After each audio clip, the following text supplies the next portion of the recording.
románico y el gótico. Esa iglesia, vosotros, ¿en cuál de las dos épocas le colocaríais? Evidentemente, ya tiene los años un poco aplicados. Entonces, bueno, es una iglesia de transición iglesia. Un señor, no sabemos el nombre, porque no dejó su firma, como casi todos los artistas de la época románica y gótica al principio, pues no firmaban. Lo interesante de esta iglesia, además de la arquitectura, son las pinturas. Unos que están en el castillo, señores del castillo, y otros que van al asalto del castillo. ¿Veis ahí los atacantes, cómo llevan las armas?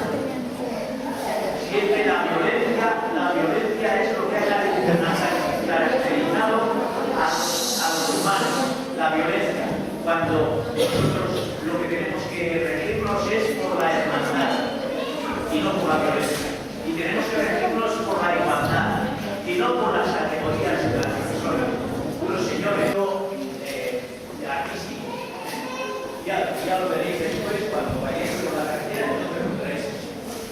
Y aquí en este lado pues hay algunas escenas también, no solamente violentas, sino también un poco obscenas, como se ven aquí en esta parte de la izquierda.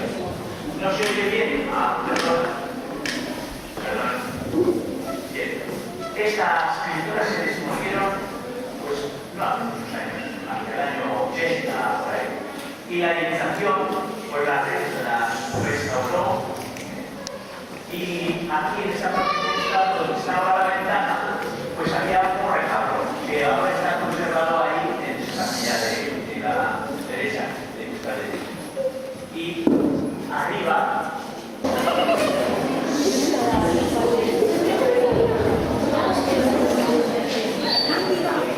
esta iglesia está hecha hacia el 1200, es del siglo XIII, y es ya de transición también del románico al gótico. Y esa iglesia fue pintada hacia el 1300, 10, 20 por ahí. Estas pinturas son francogóticas y son importantes dentro de la pintura porque empieza a pintarse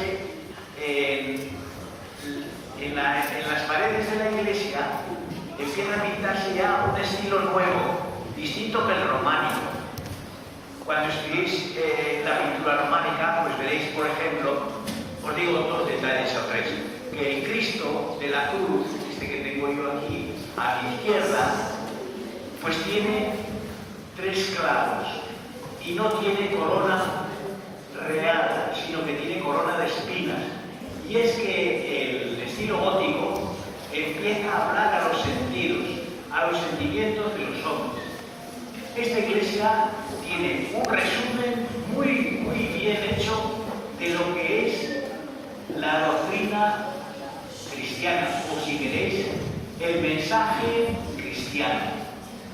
Arriba, en el casquete principal, está el Padre Eterno con su Hijo en los brazos. El Padre nos ha ofrecido a su Hijo. Y alrededor del Padre pues está el cielo y los santos que están en el cielo. Quiere el Padre tenernos a nosotros junto a Él. Pero antes, pues tenemos que saber que Jesús nos quiere mucho, nos ha amado mucho y ha dado su vida por nosotros. Aquí pues está el juicio. San Miguel es uno de los ángeles que está ahí juzgando a los hombres y a las mujeres.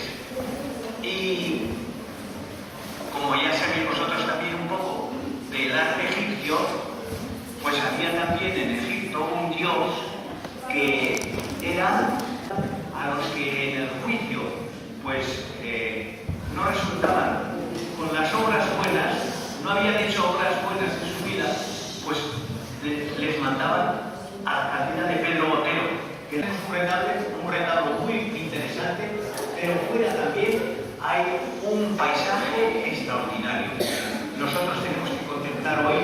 día de campo que hemos tenido, contemplar esas maravillas de las iglesias y también las maravillas de nuestros campos, verdes, frondosos. Hace un mes estaban desnudos todos los árboles, pero alguien les ha vestido y están ahora preciosos, unos tienen el color un poco oscuro, otros tienen más claro, otros todavía más. Es una maravilla la naturaleza y aprender a apreciarla todos los días. Y ahora pues ya seguimos nosotros con la